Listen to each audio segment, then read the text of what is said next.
السلام علیکم ورحمۃ اللہ وبرکاتہ۔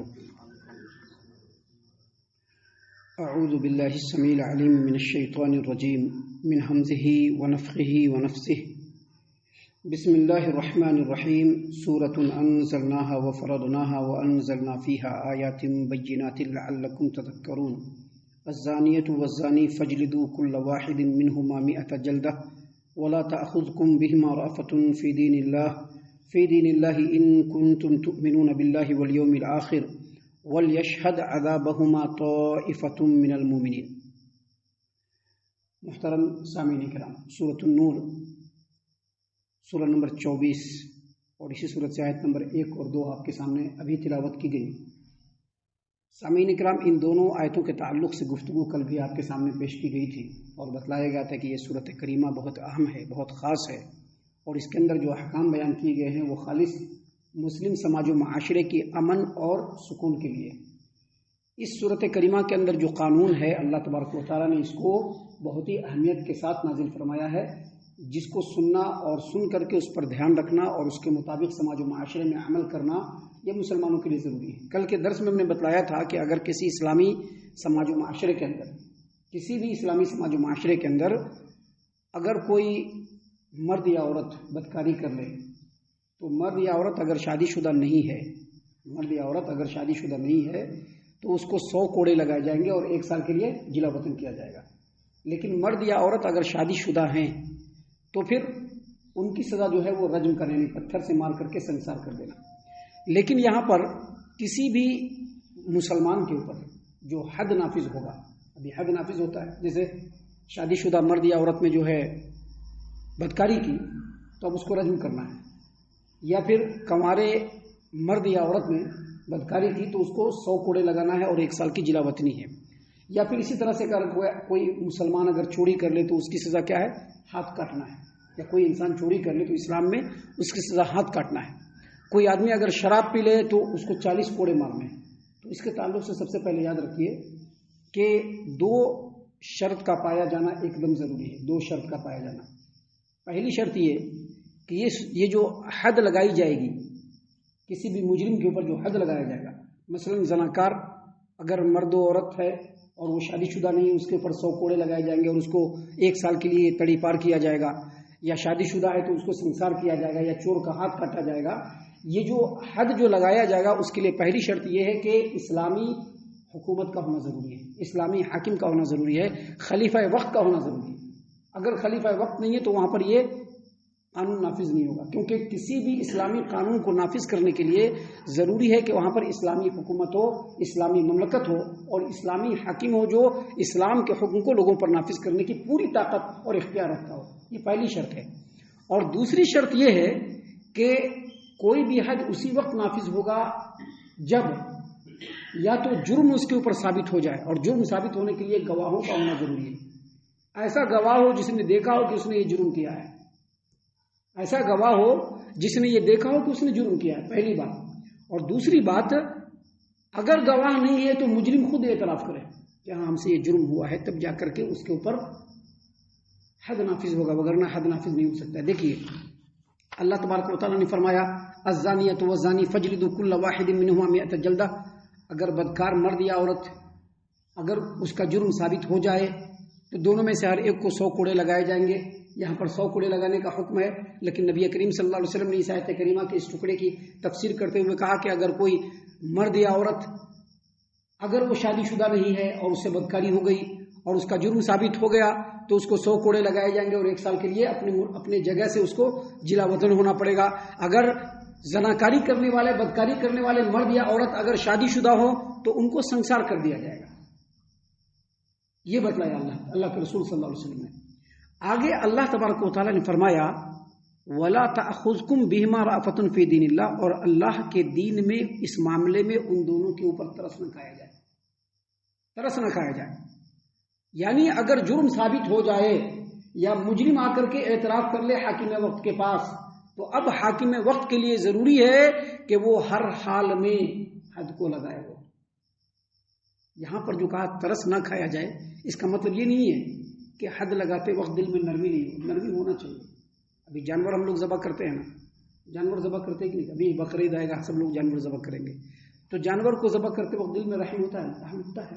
لیکن وہ اللہ کا حکم ہے، اس کو پورا کرنا ہے، یہ چیز اصل میں۔ اسی طرح سے اگر کوئی مجرم ہے، اس کا جرم ثابت ہو گیا یا اس نے جرم کا اعتراف کر لیا، وہ بدکار تھا، تو اب حاکم وقت کے لیے ضروری ہے کہ جب اس کے پاس معاملہ آ گیا تو وہ ہرگز اس معاملے میں رحم نہ کرے۔ یہاں پر ممانعت اس بات کی نہیں کہ حد لگاتے وقت دل میں نرمی نہیں ہونا چاہیے، ممانعت اس طرز کی ہے کہ اس طرز کے ذریعے سے حاکم وقت ایسا نہ ہو کہ حد لگانا چھوڑ دے، یہ ناجائز ہے، بالکل ناجائز ہے۔ امام ابن ابی حاتم نے تفسیر ابن ابی حاتم کے اندر روایت کیا ہے امام مجاہد رحمۃ اللہ علیہ سے، وہ بیان کرتے ہیں کہ اللہ تبارک و تعالیٰ کا فرمان وَلَا تَأْخُذْكُمْ بِهِمَا رَأْفَةٌ فِي دِينِ اللَّهِ، اس کا معنی یہ ہے کہ حد کو قائم کرتے وقت حاکم وقت کے دل میں رحم نہ ہو، بلکہ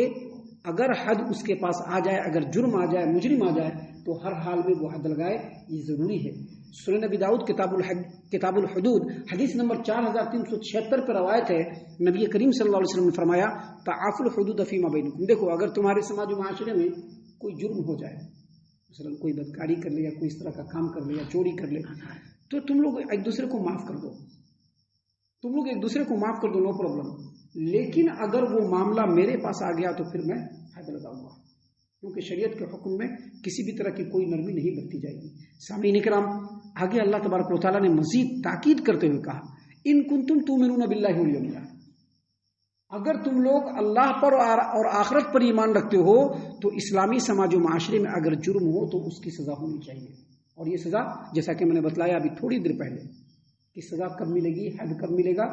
اسلامی سماج و معاشرہ ہونا چاہیے، اسلامی حاکم وقت ہونا چاہیے، اور جو جرم ہے وہ ثابت ہونا چاہیے، اور جرم جو ثابت ہوگا وہ دو طریقے سے، ایک گواہ اگر ثابت ہو جائے، اس کی تفصیل انشاءاللہ آگے آئے گی،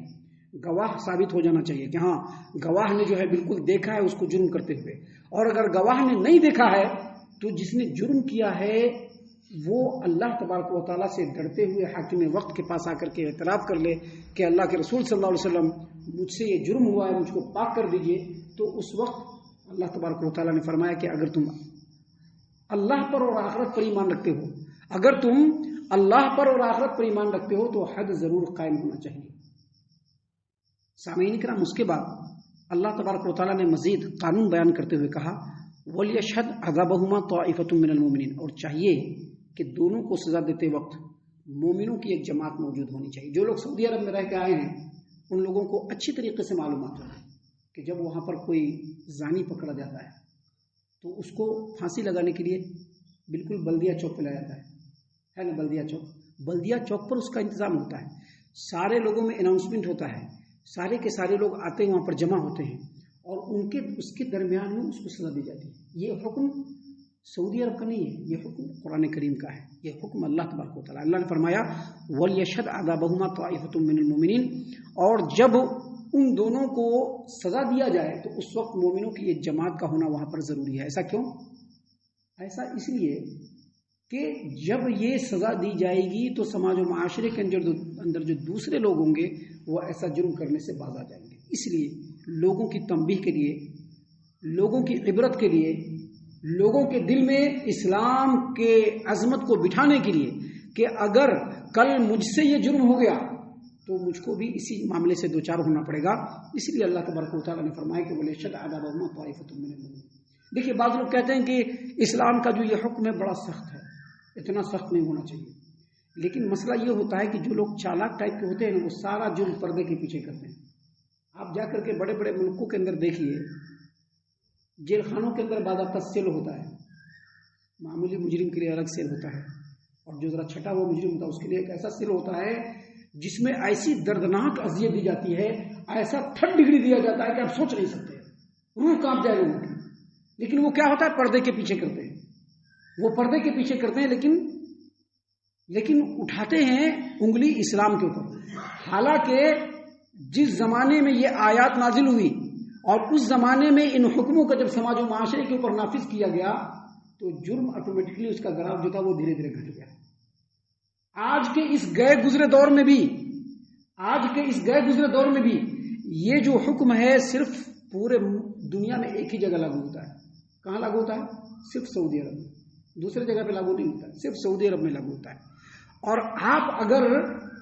جرم کی جو شرح ہے کہ کہاں پر زیادہ جرم ہو رہا ہے، کہاں پر زیادہ بلاತ್ಕಾರ ہو رہا ہے، کہاں پر زیادہ چوری ہو رہی ہے، کہاں پر زیادہ بدامنی ہو رہی ہے،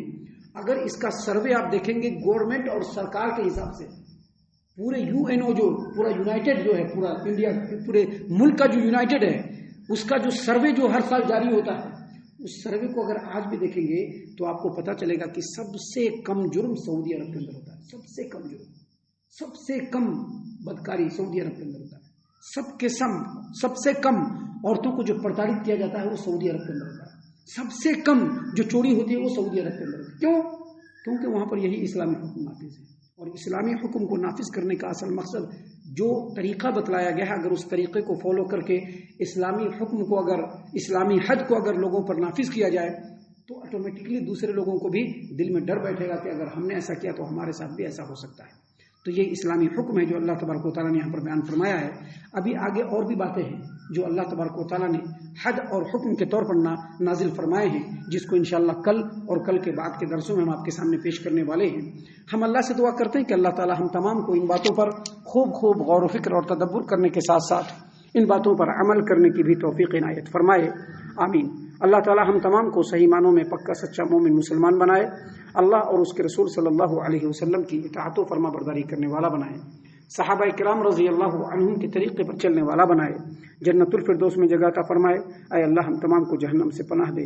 اے رب العالمین ہم تمام کو جہنم سے پناہ دے، اے مالک الملک ہم تمام کو جہنم سے پناہ دے، آمین یا رب العالمین۔ وما علینا الا البلاغ المبین۔